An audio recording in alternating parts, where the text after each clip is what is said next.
Welcome to the Mindspace podcast. I'm Joe Flanders. Thanks for tuning in. My guest today is Pascal Auclair, and you're in for a real treat. Pascal's a very well-known Dharma and meditation teacher. He teaches retreats all over the world and teaches locally with True North Insight in Montreal. Pascal is extremely knowledgeable about the Buddhist teachings, but maybe more importantly, he embodies the practice more authentically than maybe anyone I've ever met. Our conversation today touched on his background, how he got into practicing meditation and teaching, and we got a couple of interesting stories from some of the long retreats he sat. I got his take on how he thinks meditation really helps people live happier and healthier lives. I asked him what people can do to enjoy the benefits of meditation even if they don't have hours and hours and weeks to spend on retreat. I got his perspective on the secular mindfulness movement, including some recent challenges from the scientific community suggesting that meditation teachers should have better sensitivity to the mental health problems that can sometimes arise in meditation. And finally, I asked him about his commitment to social justice and how that shows up in his practice and teaching. You can find lots more info on Pascal at pascalauclair.org. And there's lots of info on Mindspace's mindfulness meditation classes at mindspacewellbeing.com. You can also visit presencemeditation.ca for info on the drop-in classes available at our meditation studio. Before getting to my conversation with Pascal, I just wanted to announce that for the next episode of the Mindspace podcast, I'm going to be interviewing Colin DeYoung. Colin is an old friend and a neuroscientist at the University of Minnesota, and he specializes in the study of personality. He's got lots to say about personality and well-being and mental health and all that kind of stuff, so really looking forward to that. Okay, so now let's get to my conversation with Pascal Auclair.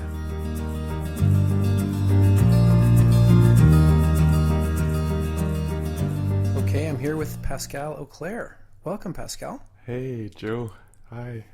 How are you? I'm good. Good. It's a nice setup we have here. It's really nice to have you here. Pascal, why don't we start by you just telling us who you are? I know I mentioned in the intro that you're a meditation teacher and a Dharma teacher, but what does that mean exactly? What do you do? That's a good question. Well, mostly what I do, Joe, is I go on retreat with people. That's mostly what I do is, so I'll go somewhere. Usually it's close to a city, an hour drive from a city in North America or in Europe, and gather with a group of people who signed up for a retreat, and they'll come and be in silence for maybe a long weekend or week-long or 2 weeks, and we'll be together exploring the Buddhist teachings and the Buddhist practices, meditation. So in a way, I just do nothing with people for a number of days in a beautiful rural environment, and do this. I also teach in town, mostly here in Montreal, and so people come for an hour and a half class, and we practice. Just paying attention. It's an amazing thing. Something that really touches me, to be with a group of people and just pay attention. I think it's a kind of a strange and beautiful thing to do. Usually there would be, if you pay attention, it's because, in this case, ideas are being shared, or there's music, or a movie, or a play, or dance, and people come together and they pay attention to something, some kind of entertainment, we could say. And in the classes and the retreat, we come together, we pay attention, but there's nothing being presented except, our psyches and nature, the life of the senses. And it's quite remarkable that people can do that, come together and offer attention, offer presence to themselves and to the space almost. So For people that are less familiar with the practice of meditation, why would anyone want to do that? I know. This is so strange. I don't know. I've been practicing for 20 years and I'm still kind of wondering. But no, I do know. Because as we sit, let's say that's the form, as we sit and we pay attention, first the mind might pacify itself, like calm itself. And also we'll notice how the psyche behaves, what it does, So if you and I and the people listening to us, we were just to stop for a few minutes and say, let's do nothing and just pay attention. What would happen to us, One of us would start worrying about later, today, this or that. And another of us maybe would start thinking about earlier this morning or something of the past. And and so by just doing this, we notice what are our habits of mind, and are they really useful? Are they liberating or entangling is one of the ways that I think about this. And another thing that happens, I think, is a kind of a softening of the heart. So in just paying attention like this, there's something that opens up, some maybe appreciation for the quietness, or maybe compassion for the confused mind or agitated mind. We can be touched by the way we live. And that's quite remarkable. Yeah, so I definitely want to ask you more about what kinds of skills and perspectives you cultivate in your own practice and you teach others. If it's okay with you, I would ask you first how you got into doing this in the first place. Yeah. So there's two different stories, two different ways to tell what happened. So I'll give you both versions, and you'll see that it's somewhere in between or both. So in the first kind of quick, funny version of this is I'm traveling in Asia 20-some years ago with my partner at the time, adorable man. But we've been traveling for 2 or 3 months in India, Nepal, Thailand, and 24 hours a day together, 7 days a week, And at some point I just want a break, So I'm saying to my partner, why don't you go to the next place where we're, next city we're going to visit a couple of days earlier. I'll stay here. And then when I get there, you'll show me around. But it doesn't work. My partner's saying, no, we came together. We're staying together. And so I'm trying to find a way to have a little pause, And so we meet a traveler who just is coming out of a retreat in a monastery in the south of Thailand. And so she said, oh, you can go there. You'll be in silence for 10 days and they'll teach you meditation. So I just thought, in silence for 10 days. I'll be alone and we'll be together, we're all going to get what we need. So I said, Anthony, what about going there? That's a cultural thing to do. And he said, yeah, let's go. Free food, and also being curious. So we found ourselves at that retreat center, and I was able to be alone for a few days with him. And it was good for both of us. And after we sat a number of retreats in the years that came after it. So that's one of the answers. Do you want the other one? Of course. So the other one is a little bit more dramatic. A year and a half prior to that trip and that retreat, I learned, and I was 25 years old at that time, I learned that I was HIV positive. At that time, that year, there was no good medication yet. So it was definitely like a life, death sentence, is that the way to say it? And so, I was 25 years old, didn't have so many inner resources, and was very confused and afraid, and it didn't look really good. What was going to happen was, the loss of health, and, it was pretty bad what was happening with people with AIDS at that time. I had seen a few friends, get sick and die, and so this was the situation, And so I needed some help figuring out, like how to live with that disease and the stigma around it. And my self-identity was very shaken to the core. I thought I was youth, health, and eternity, you could say. And I was learning that I was none of these.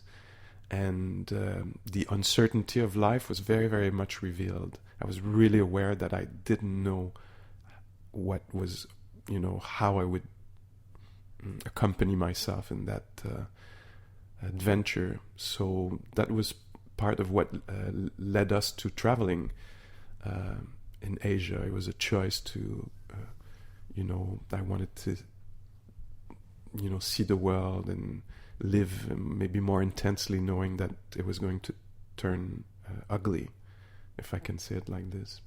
So there was this. So the call for like meditation, going on a retreat, this a sense of like there might be an answer there. No, you see monks and nuns with the shape. That these archetypes are really powerful, and to be in Thailand there and to know that there was something that seemed secret, some secret teaching, some secret ways to meet, I don't know, life, the mind. So I was curious about this, definitely. Okay. And so you're saying the truth is somewhere in between. What exactly does that mean?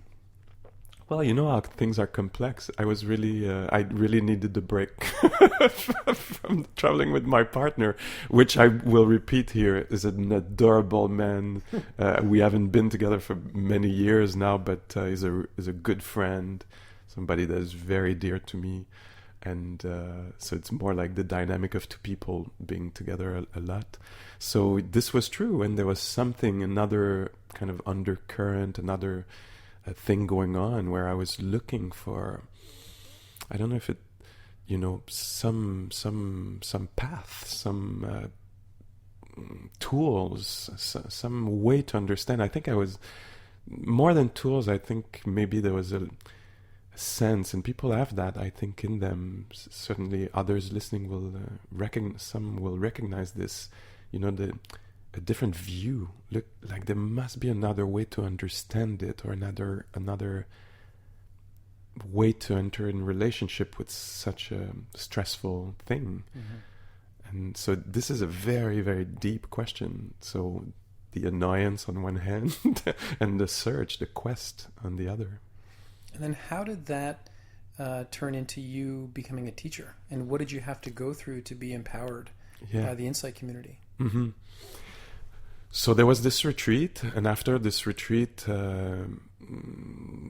my partner and I were really were touched deeply by the practice, both the practice and the teachings, kind of what you could call the Buddhist philosophy, and also the actual technique of paying attention in a non-judgmental way to what is happening here now.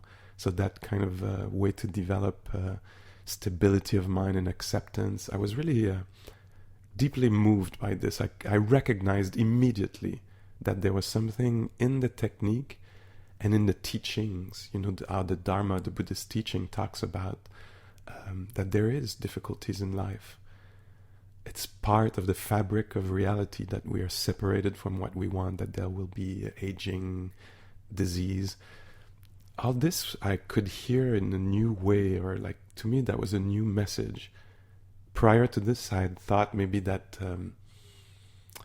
if something went wrong, it was either my fault or somebody's fault. And now somebody was telling me, no, this is really part of life. And so it was opening the door to a level of acceptance that was extremely moving for me and healing. And so after this, we both had the interest to sit more retreat. And at the end of that particular retreat, the first one, somebody mentioned, so this was in the south of Thailand, near Surat Thani, at Buddhadasa Bhikkhu's monastery, Swan Mok. And there I heard at the end of the retreat somebody talking about a 3-month retreat. This was a 10-day retreat. Somebody was talking about a 3-month retreat in Massachusetts, like just next to where I live, Montreal, 5 hours drive. And I remember hearing this and recognizing, oh my Lord, this is my next trip. For sure, this is the next trip, the inner kind of traveling. And my idea was really clear. I'm going to sit this thing. And, it took almost 2 years, but I found myself maybe a year and a half later sitting the 3-month retreat at IMS. And then there was a few 10-day retreats like this over the year and a half that followed. Then the 3-month retreat. And then I was so interested in that practice and that study of human psyche. So my psyche, but also human psyche. There's something very universal that I understand in this practice. I'm studying human nature.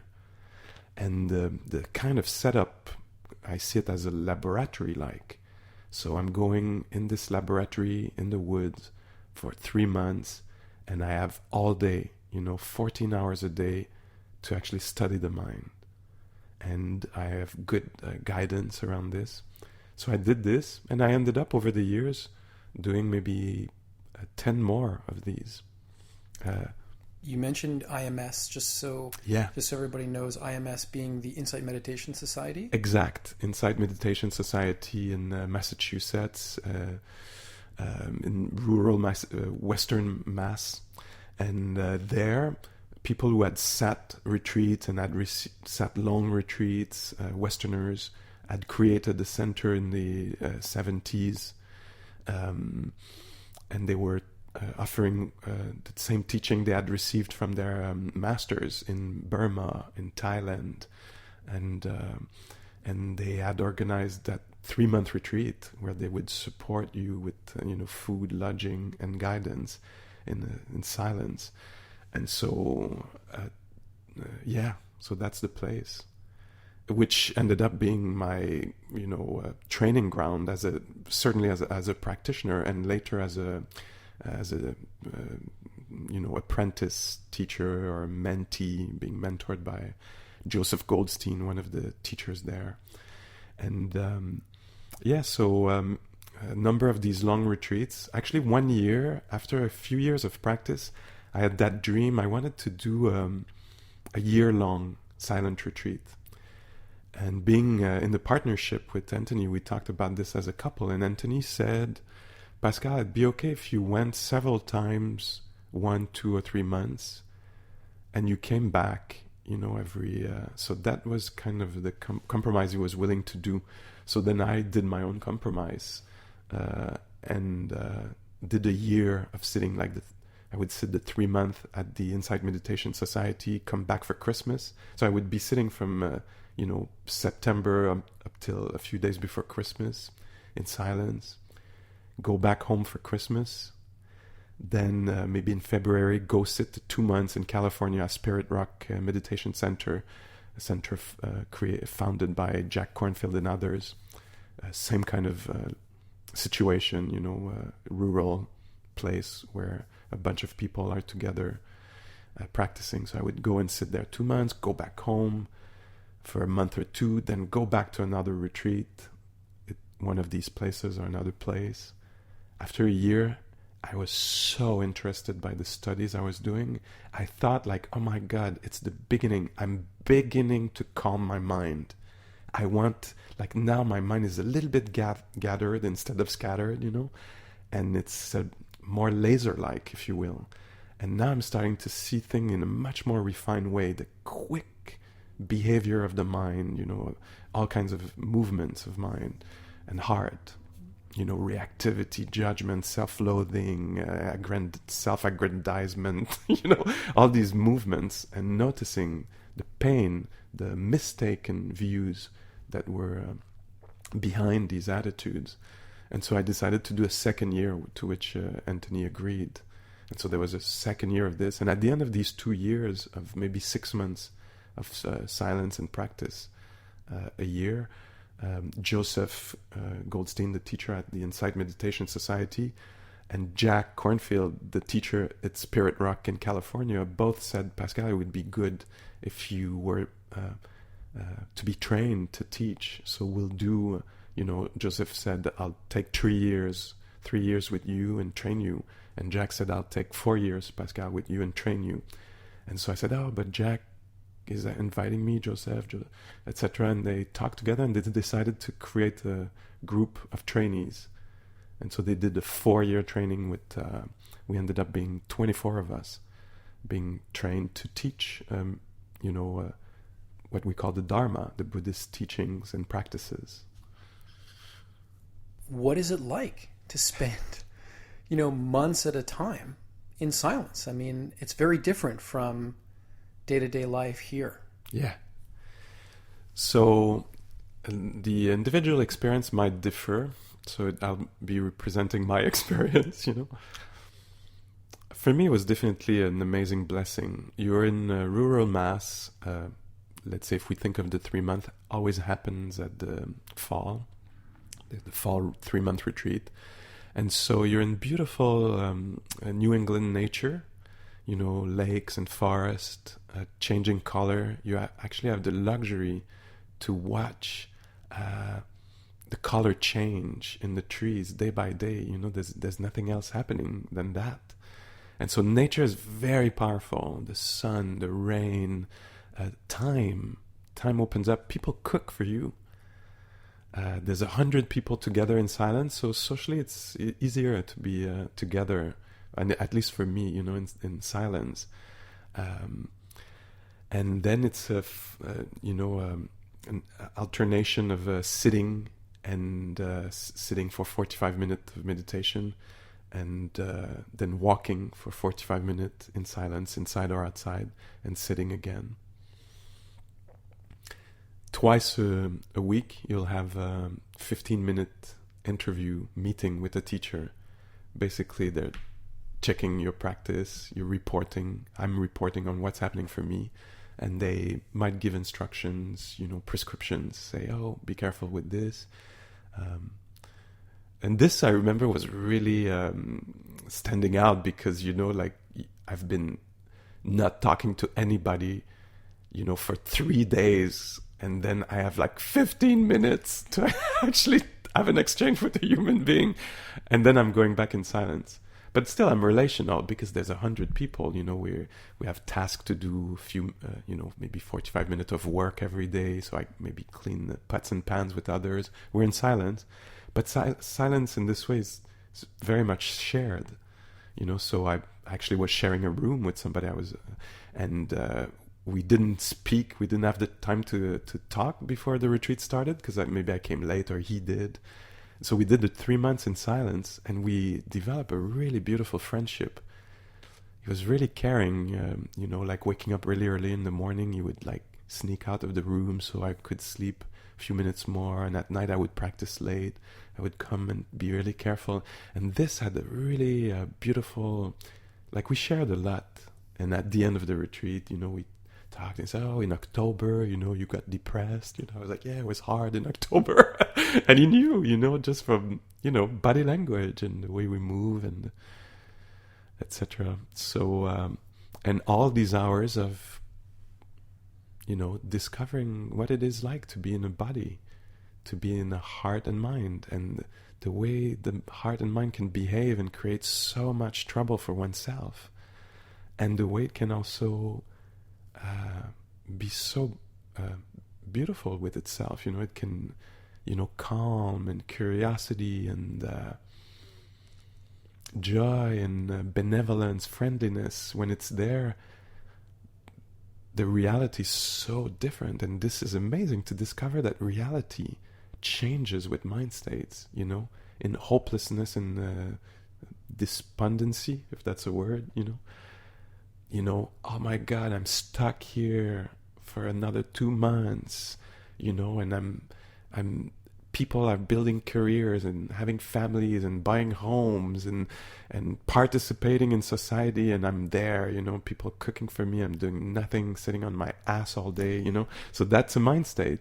And another mind state is gratitude. Cannot believe I'm given this time to actually detoxify this mind, really take responsibility for what's happening in there, and starting to the word is not the right word, it's the one that comes to mind, to master maybe just make order, clarify,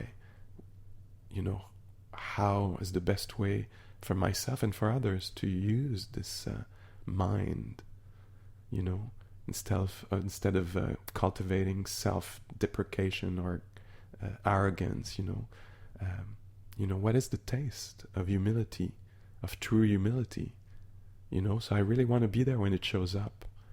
I don't want to be too occupied by other things. So that's the laboratory there.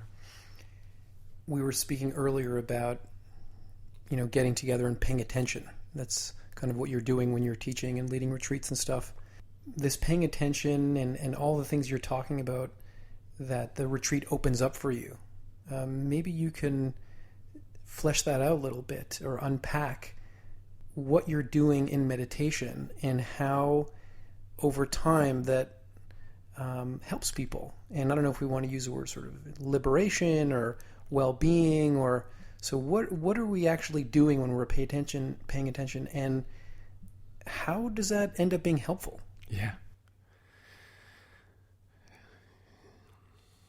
It's a beautiful, profound question. There's actually many ways to answer this question, so I'll offer what comes here spontaneously. But so we just sit and we notice what's happening, and there's a chain of mental qualities that are developed as we do just this. So we pay attention. Paying attention, something will start to stand out,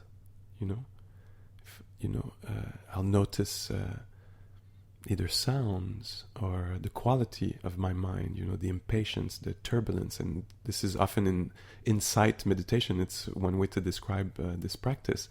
The first insight we say is we notice that our minds are a little crazy.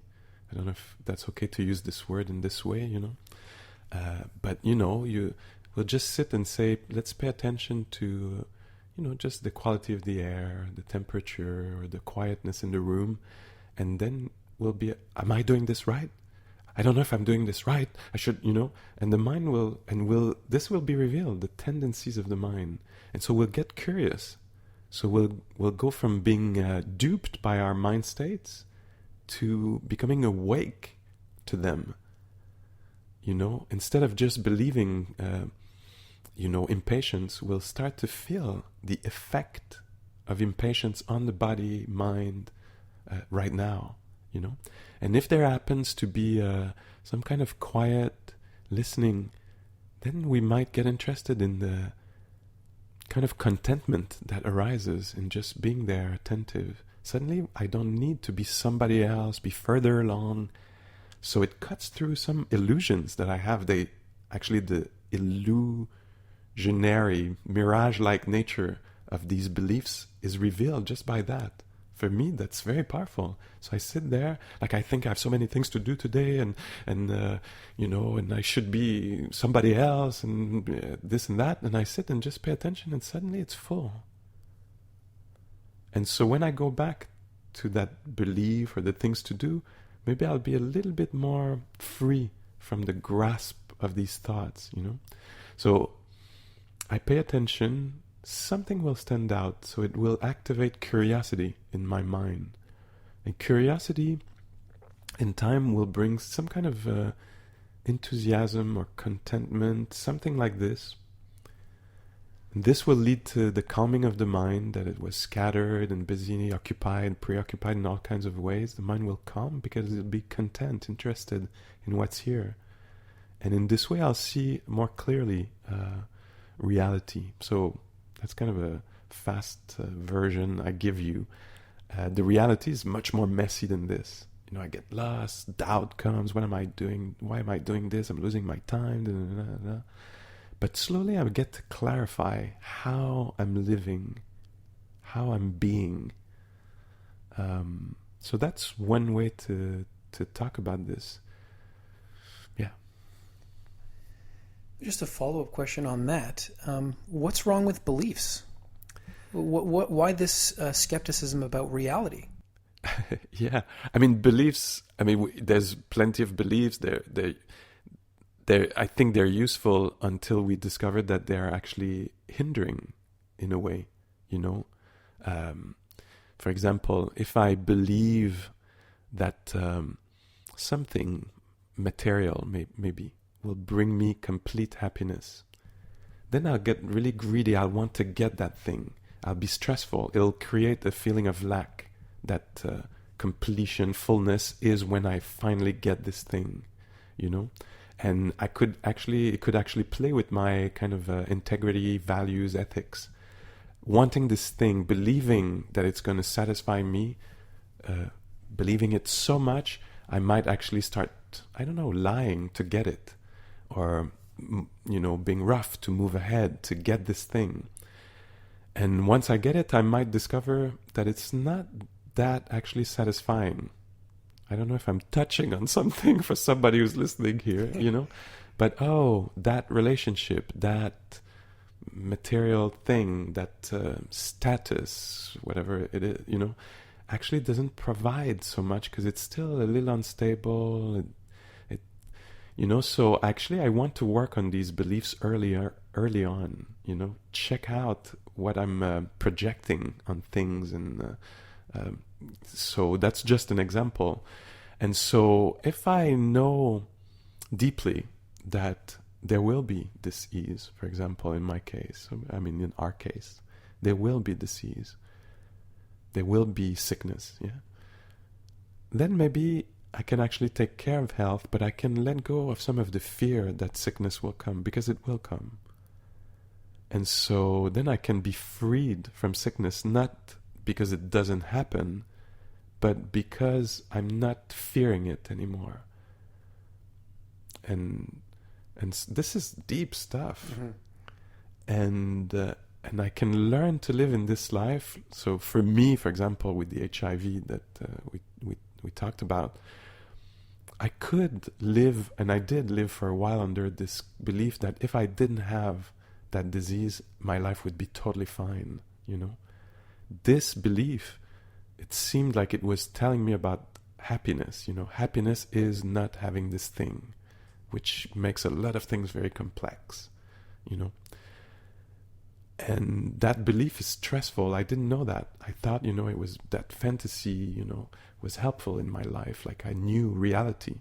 But actually looking at this, that belief is, I found out is not true. That I can actually be with HIV, this disease, you know, and meet it. And actually it's an amazing thing that is happening. There's nothing that's been a better teacher than this thing. And in terms of heart opening, in terms of humility, in terms of considering others, it's actually a really, really amazing thing. And so I find in myself that carrying the disease in this way is helpful for me, helpful for others. It's not like I don't take care of my health anymore. It doesn't, hinder that. I take really good care of myself. But I hold it differently. And by paying attention, I was able to clarify this. Oh, I'm not holding this well. You know, there's another way to hold this. That's kind of a revolution of the mind and heart we're talking about. Yeah, it's a really nice example, a nice illustration of how you're bringing your practice to your experience. And I do want to ask you about a couple other examples in a minute. It strikes me in how you're talking about all of this, that you're not appealing to any spiritual beliefs. There's obviously no deities here. We're not talking about reincarnation. You're talking a very simple language, almost sort of psychological. Is what you're talking about Buddhist? Are you a Buddhist? Are you a monk? Like, how do you locate these teachings and what you do as a teacher on a day-to-day basis in the sort of traditional context? Yeah. So I'm definitely not a monk because, I would have shaved hair and wear a robe. So listeners don't see this, but I'm in urban, lay person clothing. And I have a partner. I'm in a relationship monks and nuns are celibate. Yes, so not a monk. I'm a lay person. It's these in French. It's etiquette. These identities, labels.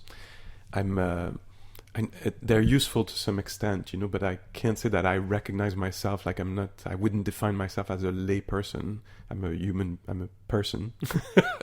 I wouldn't define myself also personally as a Buddhist, although my behavior and thoughts and things I do really kind of indicate that I'm a Buddhist, But I'm not that interested in that, I'm interested in, well-being, in being a better whatever, son or a better neighbor or citizen, I'm interested in feeling more at ease in the world I live in and being able to contribute. So in this way, it's maybe more humanistic or something like this. It happens that the Buddhist teachings are awesome in this way. They really serve that purpose really well. And so I haven't found something, a body of teaching and practices that is so powerful and so it seems to me accessible, I don't feel religious. Others might and do, and it's good. There's many ways, I think, to meet and use these practices, and it's just for oneself to determine to does that answer a bit? I think it does, yeah. So I want to ask you about a couple of the stories we've talked about. The first one, you're at home one evening, you've got whatever to do, you're sure it's a busy evening like any other. The phone rings, and it's some sort of customer service rep from Videotron. And, she wants to take up some of your time to review your file with them and make sure you're happy. And ultimately there is a business case for why she is doing this and using your time for that. And I think you mentioned just that, you were a little irritated by being interrupted in this way, and that you worked with that in a way that's, I think, quite unusual relative to how I might or somebody else might receive that call. So maybe you could just tell us a little bit about that. Well, so first, I want to say that maybe I disclosed to you the best parts of my practice. And maybe I know that I'm not even, that it's more messy than this, and I get caught all the times in all different kinds of ways, in all kinds of situations, and it's not the best version of me that people, have to encounter. But in a case like this one, what comes to mind when I hear you describe this is, in the development of practice, there is, wisdom. What is wisdom? There's so many kinds of wisdom. And so there's one particular kind of discernment that we talk about in this practice, is the recognition for opportunities for practice. And so one of the ways for me, being triggered by not getting what I want sometimes in these kinds of phone calls, or as a customer of some sort, of some institution or corporation, I try to recognize the opportunity I have for practice when I'm on the telephone, for example, with somebody, or if I have to take a plane and the plane is canceled and it's messy at the airport. I'd like to remember, Pascal, this is an opportunity for you to practice your values, which I think you say to people, or like to think that you value patience, respect, care, clarity, all this. So I do want to live, I think, in a friendly world, so how do I do this? This is hard work in a way, but I'm happy that because of my practice of mindfulness, the word in the old language in Pali is sati. It's also translated as remembering. So what I'm describing is that mindfulness is also a way to remember my values. So at the moment where I would snap, you know, maybe I'm able sometimes, the times I described to you, I'm able to remember, actually I have values. I want to live in a safe world, you know, where I don't take any, you know, mindless moment to become abusive in some ways or rough, you know. And so and then that's what I find remarkable, is that often there will be suddenly some joy that comes in my mind. Opportunity for practice. It's my chance to create the world I want to live in, you know. So, you know, here I am at the airport. That's one of the latest opportunities that I had, you know, was, Pascal, there's a human being here, you know, you want clarity, you want to get what you need or stuff, but let's do this in a really work together, because that is possible, you know. And often when I'm able to do this, it's so smooth, and it's actually, there's a pleasant aspect to it, you know. And then it changes my experience inwardly and outwardly. And also, you know, I can experience another kind of joy, which is the bliss of blamelessness, as we talk about in the practice. So after, you know, an encounter like this, where I can say like, wow, Pascal, you stayed calm, you were clear, you know, it's not about being nice, you know, it's not, I just want to be nice and I want people to like me. It's not this. It's a deep recognition that we are in a world that is, you know, uncertain, unstable, unreliable. Things, you know, appear like they're going to go this way and they go another way. You think your evening's going to go like this, and then this happens, you know. And it's going to be like this pretty much for the whole ride. So how am I going to, here's an opportunity for me to practice not getting what I want. You know, and of course sometimes I don't have that sati, that remembering. I just have like the mind that, you know, contracts and reacts and, you know, and yeah, it's messy in this way. The other story that I wanted to ask you about, I attended a day-long silent retreat with you. I think it was in November, December. And it took a lot of arranging for me to be able to go. So I have little kids, and I had to make sure that my wife had the support she needed to do what needed to be done on that Saturday. And I remember very well, it was like, I don't know, again, like late November, early December, and like we had a really rough winter, as people might remember. And it started already, like it was super cold, like unseasonably cold. It was even like snowing and even raining, and it was a miserable day. And I think I walked or I took the metro, and I was very preoccupied with all of the little things that were going wrong in my day. Like that I was cold, that it was tough to leave the house because my kids were, you know, in bad moods or whatever it was. I remember arriving and having to go up the stairs and take off my boots and being annoyed, like, well, if I take my boots off here, my socks are going to get wet. I'm going to have wet socks all day. And being very, in a silly way, triggered by these little irritants. And maybe there was some sleep deprivation in my defense. And then you showed up, and I think you sort of sat down at the front of the room, and you, I think, switched on a mic, and your voice was a little nasally, and you had this huge smile on your face, and you said, "Hi, everyone. I just want to apologize. I'm sick. My voice might be a little off today." And again, there was this smile and almost a joyfulness in the imperfection of the moment. And I was just like, I don't know how he got there, but I want to be able to cultivate that kind of equanimity.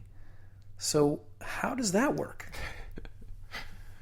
Well, I mean, for one thing, the weird kind of joy is like the life never behaves, the way we want. So that, in a way that makes me laugh is like, of course, the day I have to lead a day long with a lot of people and is the day that I feel all, and so, and I'm touched by this, the fact that life is not going to behave like I want, so it's a very humbling and,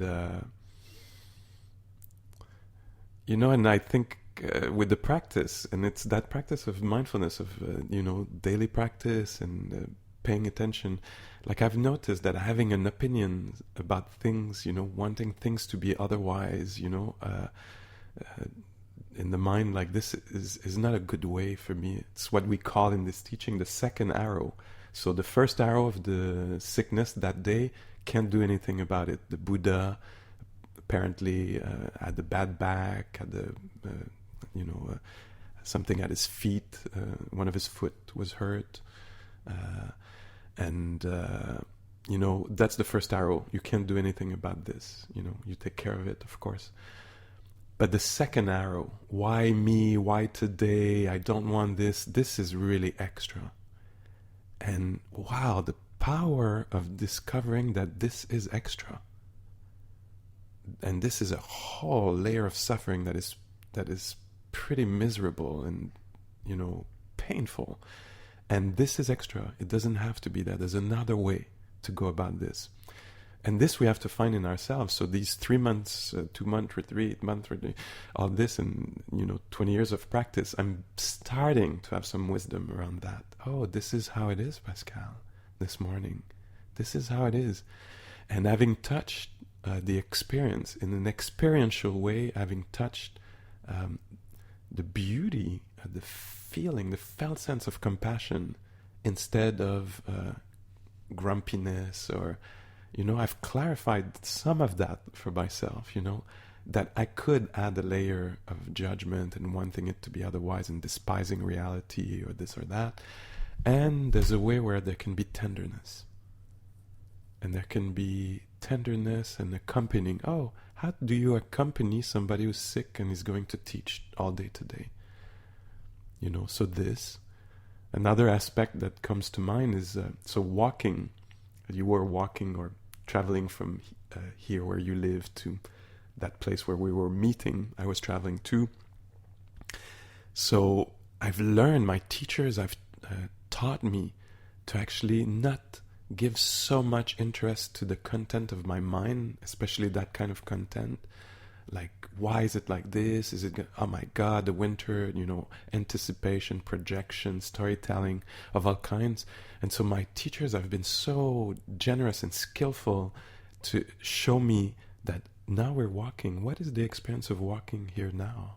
So that's mindfulness, paying attention to what's happening instead of the kind of fascination I would have for a series of train of thoughts that would be kind of miserable. And not helping me, not creative, not solution finding. It's more of a downward spiral kind of way of thinking. And so I know for myself, probably as I was walking there, I can't remember, but actually I do have memories of that day that you're describing. And I was walking there and I had a heavy pack because I had to bring stuff to implements, props and things. And I was just saying, can we pay attention to, the weight on the shoulders and the weight of the sick body, like the kind of feeling. And just, is it possible to be friendly with this, to befriend this, to make space for that? Because it's like this anyway. Is it possible to allow this to be? And maybe can I notice something else? The snow falling, wet, heavy snow that day. It was kind of beautiful. I could have easily missed it with my opinions and preferences, but to actually connect with that, and the wetness on the forehead or whatever, And so these are things I've learned to do. Yeah, so that's what comes to mind around this. Another teaching that you raised that I think is really interesting and relevant is the tendency for us to personalize. Yeah. Oh, this is happening to me. Yeah. Why me? And the sort of the sense of luck or unluck, and the universe has it in for me, or okay, today is a good day for me and whatnot. And you often encourage me to address the sort of the conditionality of all that. I wonder if you can elaborate a bit. Yeah, I'm really happy you asked, because to me that is so central. I have so much gratitude for this. I'm listening to your questions and I have honestly, really, I have tears coming to my eyes. And so there's the technique in mindfulness and Buddhist practices. There's the technique of meditation, and and the technique will lead us to change our views on things. And there is the view also that we can talk about even before we start the practice. It's the view is the kind of what I mean by this is the way we look at the world, the way we understand it, our understanding of what's happening. And so something that I find so incredibly powerful and beautiful in this practice is the view. So the view is what is happening right now.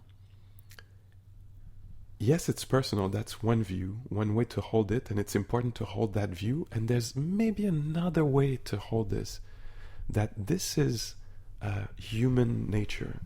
This is the kind of things that happens to human beings. And so it's so in that the switch of view here is not so personal. So there's a reframing. Huh? So it's not that my bus is not arriving at the corner, why me kind of thing. Is being separated from what we want. This is such a human experience. And to me, what it happens when I do this, I change that view or reframe things in this way.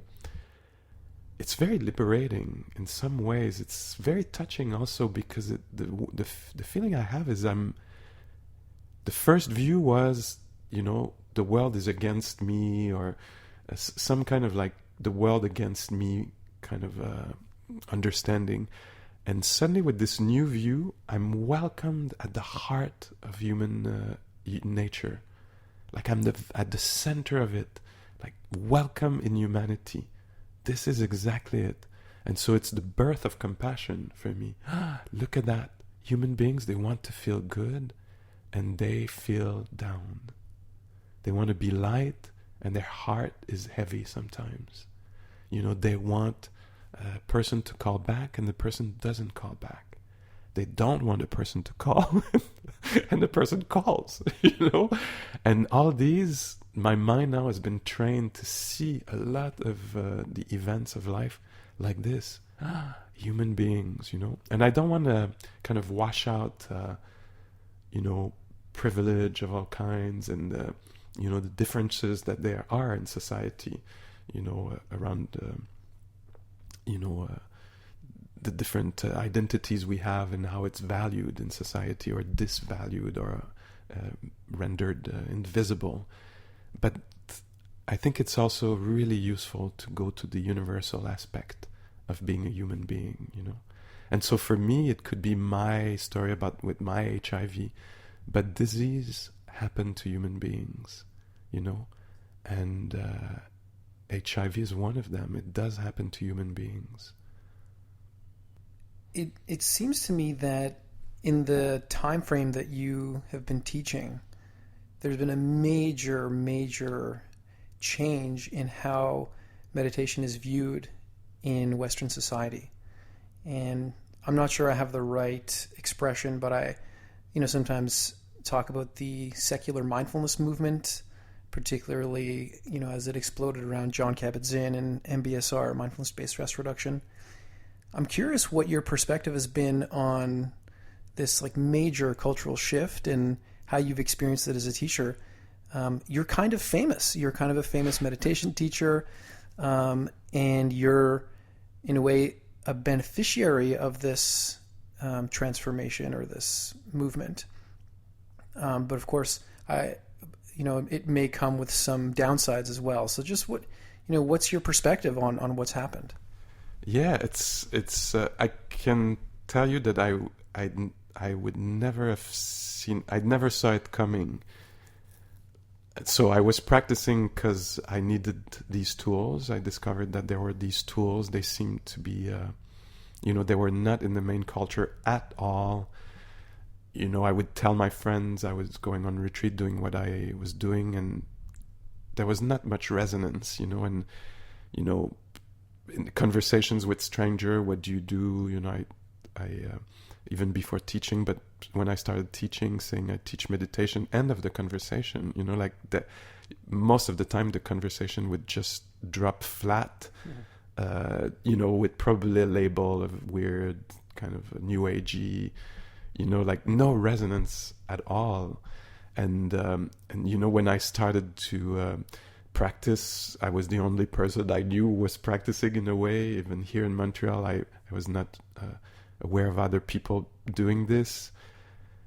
But to me, it was resonating a lot inside of me, and so I had to do it because it had sense. It made sense. It was helping me, really very applicable for me, really changing my life, the view I had on it, and the way I was holding it and living. And then when the offer came from Joseph and Jack to do the teacher training, it seems such like a weird kind of move to actually 4 years of teacher training to teach this thing that nobody's interested in and that doesn't make sense to anyone. But still, to me, and the way why I said yes was because I knew I would have 4 years of really high quality teaching, closeness to teachers, wise beings, and that, you know, I did it mainly for my own practice. Really, it was an opportunity for me to go deeper in my practice. But I didn't have the idea that actually people would come and listen. Like it would be very kind of rare and on the side, you know, very marginal. And then, you know, at the right time, where right at the same time as I finished my teacher training and started teaching, this suddenly, you know, John Kabat-Zinn was already there doing its thing, but it was really not really well known. And suddenly this wave, I still can't explain how it came to be, except that to me, in a way, it makes sense because it is such an amazing tool. I knew that for myself. I did, but I so didn't expect the popular culture and the corporation and the military and the, you know, prison system and the education and the University of Montreal and McGill, you know, to take it on. And in this way, it's I'm almost speechless. And in a way, now it makes sense, you know. Now what I see that I find I'm curious about, a little worried about, I don't know if it's maybe a strong word, but is there's a word for it, a verb for it, but you know, the way it can be used in all kinds of ways by people who don't know what this is, and kind of it's a trendy word now, mindfulness. And so I have friends who are psychologists, and they say that everything they receive in the mail, everybody's like mindful this and mindful that, and so if there is some of mindfulness in there, I'm happy, you know. But if it's just like a word that is used to entice people and it doesn't have the depth, then I'm really sorry, because it's a very, very powerful thing. I think all in all, it's a good thing, you know, and I think people are genuinely interested in learning about it, and those who want to teach it really want to teach the real thing, you know. Yeah. Just be curious to hear your thoughts, you know, play social scientist for a second. Why do you think this has happened? Like, what do you attribute this wave arriving to? Well, we are, you know, all on, or many of us, don't assume it, we want, human beings, we want to be more at ease, if that's the right way to say it, in our world. We want to understand better how to be inside ourselves and with others. And we have a sense that there's another way to do it, that we might not do it the best way, you know. And so when something comes like this that says, look, you know, it's kind of simple in a way. It's a simple practice that can have some efficiency to it, you know, some can really have an impact on one's life. I think that's interesting, that, you know, would bring somebody's attention. Plus people doing it, practicing, experiencing the benefits of it, reporting it to others, saying it, and, you know, and as a teacher, I hear a lot of these people telling me like that made really an impact in, you know, my divorce, or my with my health problems, or with the way I see things, you know, in so many ways. And yeah, it's also accessible. It doesn't need any props in a way. It's also part of our nature. We are beings that have attention. We pay attention. We know these tools. They're there. I think they're actually they were already in the culture, not just as valued. And people can recognize intuitively or naturally that, what's the best way you can be with a friend when they talk to you about their problems? To have opinion and judge them, or give them a space, allow them to be who they are. It's that easy in a way. So your concerns about mindfulness being used as a marketing term is definitely part of the pushback that is gaining in momentum, I'd say. There was a lot of pushback, let's say, from more traditional Buddhist communities that were concerned about the practice being adulterated for commercial interests, and also in the scientific community that the data that has come out doesn't really justify all of the hype around the practice. And as you know, one very important figure in the pushback from the scientific community is Willoughby Britton. And she was just in Montreal, and I had her on the podcast, and she's kind of raised the flag on meditation and mindfulness teachers' sensitivity to mental health issues in the practice. So meditation can be risky, that there can be some adverse experiences that arise. And Willoughby's argument is that we really need to be very sensitive to what these adverse experiences mean, and interpret them in the appropriate way, and know when some kind of more formal mental health intervention is called for. Yeah, unfortunately I was not there when she came to visit here in Montreal and offer teachings and the conferences and all this.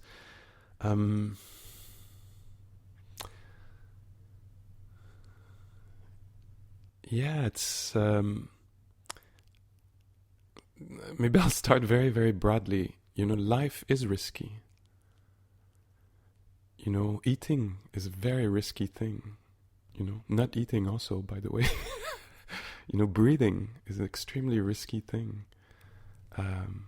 Sports are being a pedestrian, driving a car. It's inherent in life. Relationships, relationships can be healing, and they can create trauma in people, and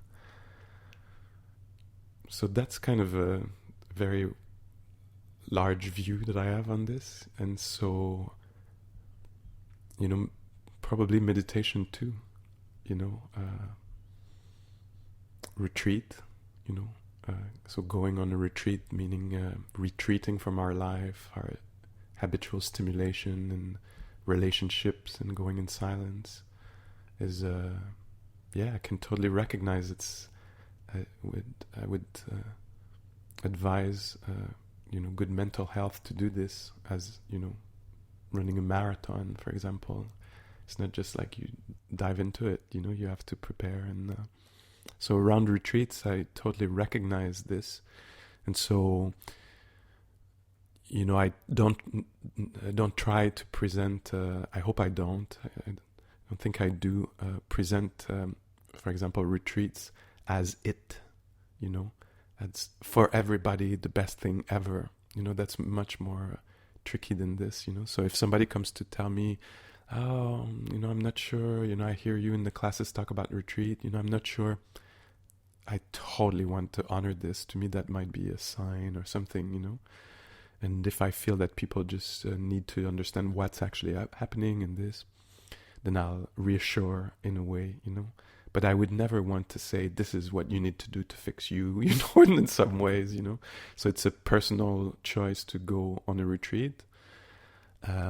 also try to keep it really open to people, and say, if after a day it's enough for you, or you see, that it's perturbating in some ways, and then you can always leave. And it could be a really wise thing to see, and people do that. Sometimes they realize, Pascal, it's not the right time for me to be here, too fragile, and then my job as a teacher is to help the person leave with a good sense, a sense that they made the right decision, that they take really good care of themselves, and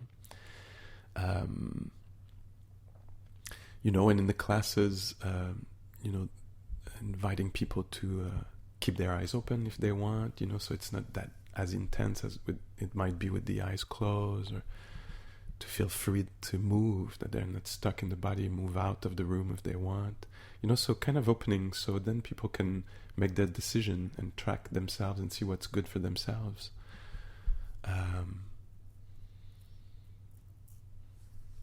I think a lot of these things can be extremely helpful. I know in a prior conversation we had, you and I was telling you that I see on retreat, for example, that when we go beyond the threshold, is that the word here, of 45 people above, I find the whole thing is a little bit more unstable. Like there's anonymity, like people don't feel like, they might not feel like they exist so much. So, like I'm a little bit more less at ease when there's a higher number of people.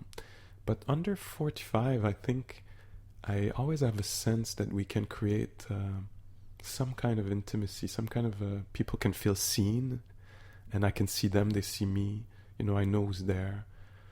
And I try to bring lightness, so some kind of playfulness or humor, and I feel like it discharge a lot of the intensity that it can build in a really wholesome way. Like it's not, it's discharging in a way that help us stay in the process. Tons of friendliness and compassion. And so like last week I was teaching and somebody was saying, Pascal, you're particularly kind of trauma sensitive in the way you talk. You're using a very invitational language.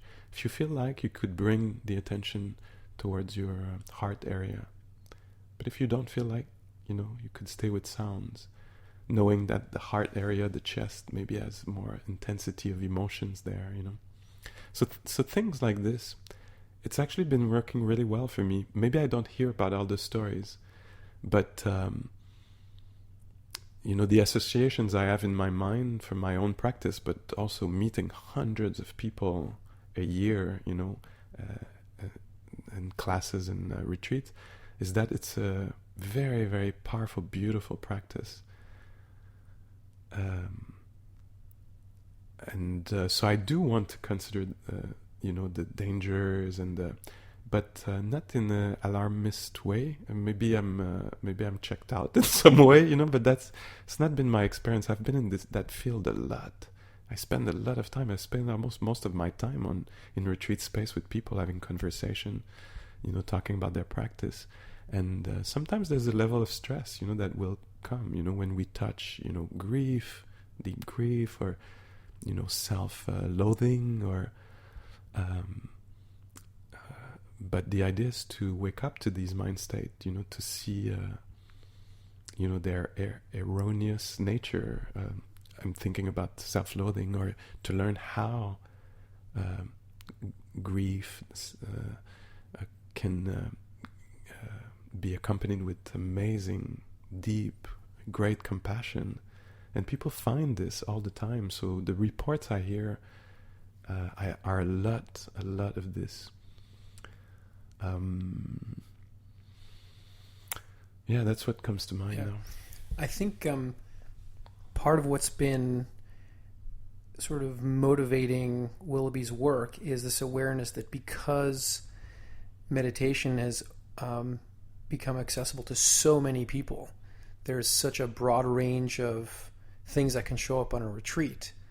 And there's some question of, well, how does a meditation teacher meet clinical presentation, like dissociations, psychotic breaks, severe depression, panic attacks. How does someone with only Dharma training, in scare quotes, address these things? And I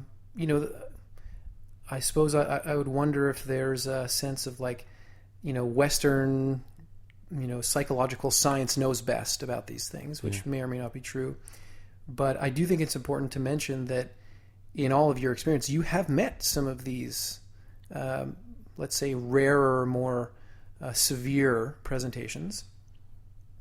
And yeah, maybe you can just speak to that and how you meet them, and how your teaching invites you to meet those things, and to what extent it's different or similar to modern psychology, and how to reconcile these two perspectives. Like, is it wrong to do what the Buddha said, or what the Buddhist teachings say to do with these states, or does psychology have it wrong, or is there a meeting point between these things? Yeah. Many of the teachers I work with are actually also psychologists. I would, and when I was assisting or teaching on a 3-month retreat, for example, we would have a bi-weekly meeting with a psychiatrist, and we would talk about a few people who were on retreat, and we were curious about, or worried about, and I think we try to be really out about it. We are really out about it. I'm not a psychologist. I've not been trained in clinical psychology, and that's not what I offer. I'm not offering psychology. It's a spiritual practice. And so in my mind, these things are in order, like that's I understand how this works, it makes sense to me. So if somebody comes with and we're getting trained also around this, it was part of the 4 years training, meeting with psychologists and learning about the different mental illnesses and things, and we ask people to disclose this when they come to retreat, and so we can work with it in the ways that we know. It's different. It's different angles on life. I see that a lot of psychologists actually come to retreats and classes and want coaching from this lineage, from this tradition. So there's tools there that I think are really good, and and there's a lot of communication between the different fields. So that's what I can see.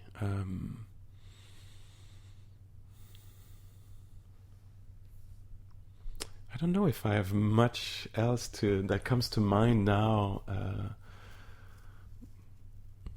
around this. I wonder if we would want a priest, for example, in the Catholic Church to be a psychologist, if it would make sense. So it's kind of related, but different. Yeah, different. So the kind of knowledge that I've been exposed to is a very ancient, knowledge.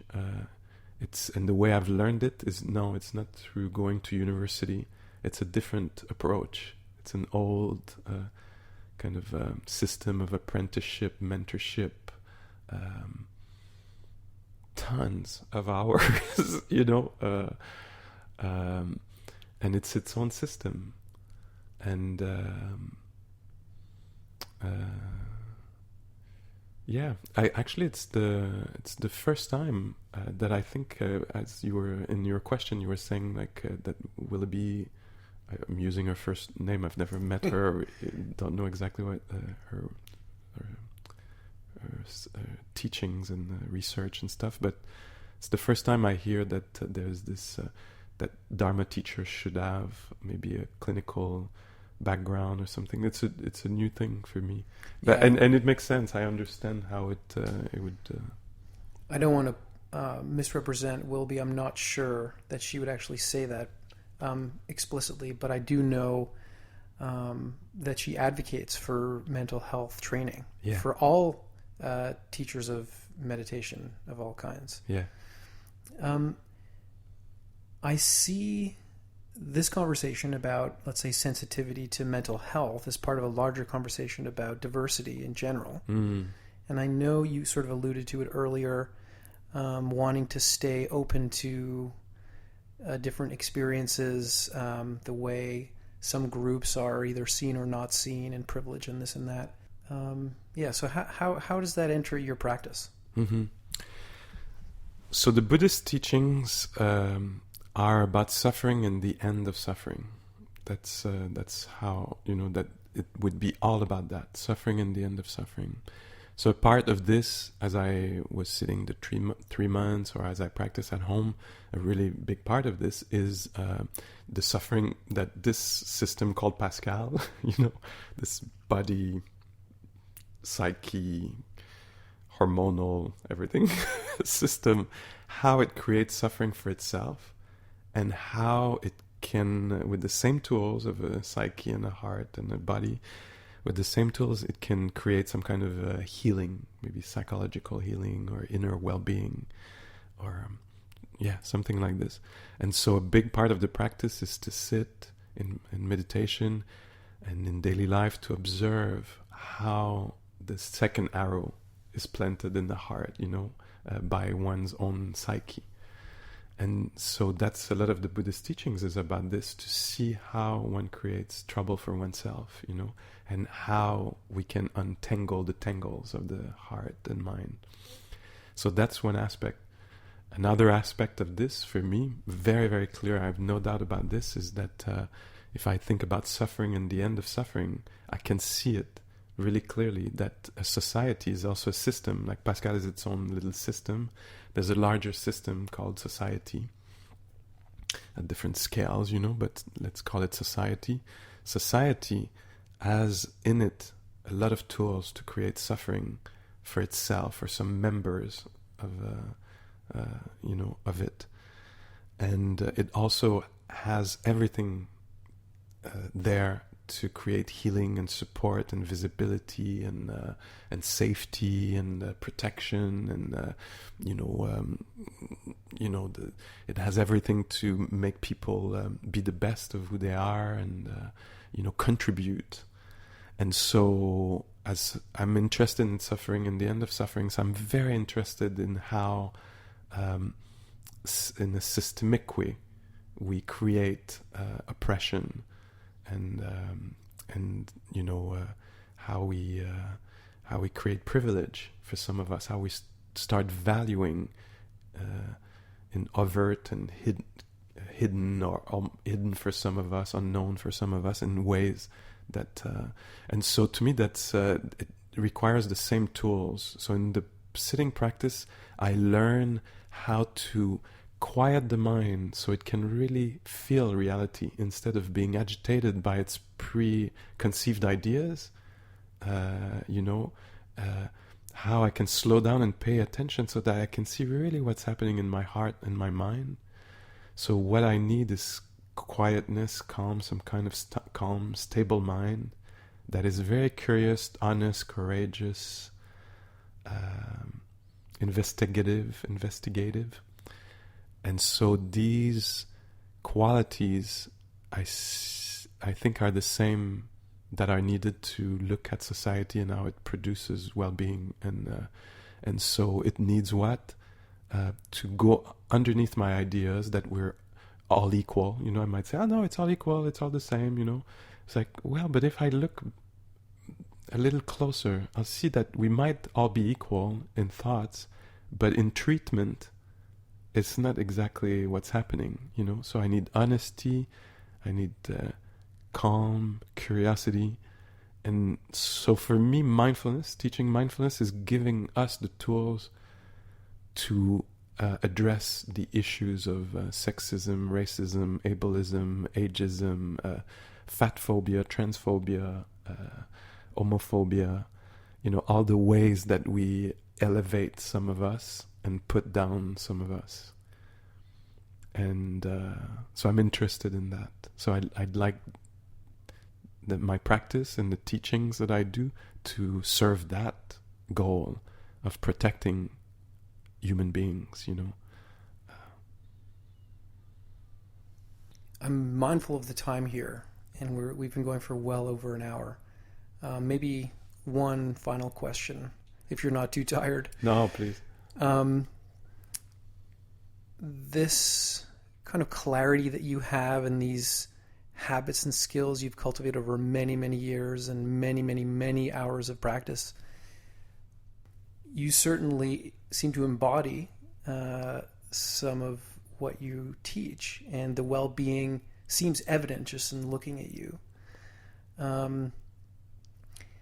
But not everybody has time or the values or the interest or for whatever. I mean, of course, it always becomes a question of choice to some extent. Like, okay, I can just spend the next 2 years on and off long retreats. But what do you say to people who want to move in that direction, but for whatever reason can't take that big bite of practicing in that way, at least at the beginning? Yeah. I don't think it's required to do like these extensive, I mean, maybe to gain, like, you know, some, with Ajahn Chah, you know, a famous revered teacher in this tradition said, you know, something like, let go a little and you'll have a little peace, let go a lot, you'll have a lot of peace, and let go completely and you'll experience complete peace. So what I see when I teach classes here in Montreal, people who might never come to retreat, or maybe once a year, a weekend, you know, that they gain a lot from this practice. That's mainly what I see, you know. Even some people will come for a few months to classes and then they disappear, and I might see them in the street, you know, and often they'll be thankful, you know, and say, you know, 2 years ago I was coming to your classes for a while. You know, it was really, really valuable. It had an impact on my mind, you know, and the ways that I live, you know. And so this I see all the time. People will come to one class, you know, and they'll get a little hit of something, and I see it in their eyes, you know, and they'll linger after sometimes, you know, when class is finished, just to say thank you. And that thank you is not, it's personal. They say thank you to Pascal, but it's thank you to the practice and the view that is presented, and the technique, the suggestion of just paying attention, not being so faithful to our ideas that this is so important and I want this and I want to get there, you know, and to actually abandon this for just a moment and feel what is here. And just in that little thing, a second, I sense that there's a lot there. And so it doesn't have to be a big amount. I think there can be an impression in the mind, because it's something of quality we're talking about. So it leaves an impression, and we might forget it. But you know, Jack Cornfield, my teacher, was telling this story where he said, you know, he met a man came to him in the airport somewhere in the United States and said, "Excuse me, are you Jack Cornfield?" And Jack said, "Yes." And he said, "I just want to thank you because, you know, I practiced with you in 79, you know, like 30 years ago or 20 years ago or something, you know, at that point." And he said, I just did that weekend and forgot about the whole thing. But last year I had a serious heart problem. And while I was being transported to the hospital and entering the surgery room and all this, I remembered I should maybe just be with the breath and the body laying down, you know, and not, you know, depart in my head about, like, just stay here. I said it made such a difference. I want to thank you. So, you know, there was a 20-year gap of not remembering, and still it was valuable that weekend. That's the way I see it. That's a lovely story. So how can people practice with you? Oh, yeah. So, you know, there's a website called pascalauclair.org, And you can go and see on that website, mainly what is there is the teaching schedule of retreats. So you can see the opportunities there and the classes in town. And also there's audio and video teachings. So these are all ways to practice. And so I'm here and there. It's possible to come. And the organization we founded here in Montreal is called True North Insight. And it offers a whole catalog of retreats with different teachers, all really good teachers in this tradition and lineage. And so, if it's not with Pascal, it could be with Daryl or Jean or other teachers that are well trained. Okay, Pascal, thank you so much for doing this, and it was a pleasure chatting with you. Thank you, Joe. And I know your heart is in this is very beautiful. So thank you.